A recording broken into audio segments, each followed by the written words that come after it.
Lots of news in Egypt today. The U.S.'s closest Middle East allies, Israel, Saudi Arabia, the United Arab Emirates, they're undercutting American policy in Egypt, encouraging the military to confront the Muslim Brotherhood rather than reconcile.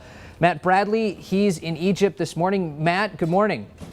Good morning. Even before we get to that, I want you to talk about other developments today in Egypt. First of all, you're in Minya in Upper Egypt, where tell us what's going on up there. Well, the reason I'm here is because there's been a rash of attacks against churches and Christian-owned businesses and even a Christian-owned orphanage by people who are suspected to have been the Islamists who are supporters of President Mohamed Morsi. So this is a very troubling development. Even though very few people have died in these incidents, it kind of to the backlash that's come from the military coup that ousted President Morsi in early July. Okay, another bit of news this morning. The AP is reporting Egypt announced the arrest of the supreme leader of the Muslim Brotherhood, dealing a blow to the Islamist group. Tell us about that. That's right. Mohamed Badia was arrested this morning. That is a blow to the Islamist group, but Mohamed Badia was only one leader among several, and he wasn't necessarily even considered one of the top people within the group. I mean, he was officially the head. But there's a lot of looming figures who lead the Muslim Brotherhood, and of course the goings-on behind closed doors are not entirely known by the general public. But this would be a big blow to the organization, and it really kind of cements the level of it really shows the extent to which the government is trying to rein in this group and decapitate it, cut off its top leadership. Okay, let's move over now. Chuck Hagel, the U.S. Defense Secretary, said yesterday that America's ability to influence the outcome in Egypt is, quote, limited. Now, tell us about that, especially as it relates to all of our allies who seem to be working at cross purposes relative to what the administration wants.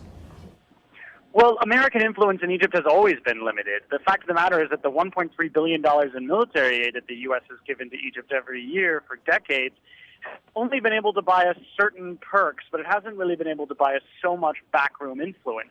Hosni Mubarak, who, if you remember, was deposed in February of 2011, he routinely bucked U.S. advice when it came to human rights abuses, democracy reform. So it shouldn't be so much of a surprise that now that U.S. influence and U.S. advice to General Sisi and others has been blunted by just simply the acknowledgement by this Egyptian government that they can weather any U.S. criticism, and that they can essentially, that the U.S. feels as though they need Egypt more than Egypt needs America. Mm-hmm. The military aid that the U.S. gives to Egypt is dwarfed by the amount of money that was just given from some of these Gulf states like Kuwait, United Arab Emirates, and Saudi Arabia. So while that money, that military cash, actually comes in the form of much-needed hardware, military expertise, and training, in terms of just money, Egypt can easily find that from just about anybody else. And where are the Saudis getting that money, which is kind of ironic. But Matt, what is that money? What is the policy that the Saudis, even the Israelis, the Emiratis, what is it that they're looking for? Well, the policy is simply that they were very satisfied with General Abdel Fattah al-Sisi's decision to depose Mohamed Morsi, who they consider to be a direct threat. Now, the Israelis, of course, have a lasting suspicion of Islamist politicians, especially in Egypt, which sits on their border.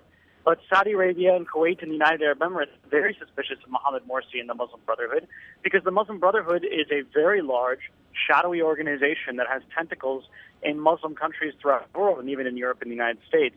So they were worried that the Muslim Brotherhood, in a position of leadership in the Middle East, in the Arab world's largest country, could possibly instigate uprisings within their own countries. Pro-Islamist groups could be energized by the Muslim Brotherhood governance in Egypt. Okay, Matt Bradley in Egypt, thank you so much for joining us this morning. Thank you.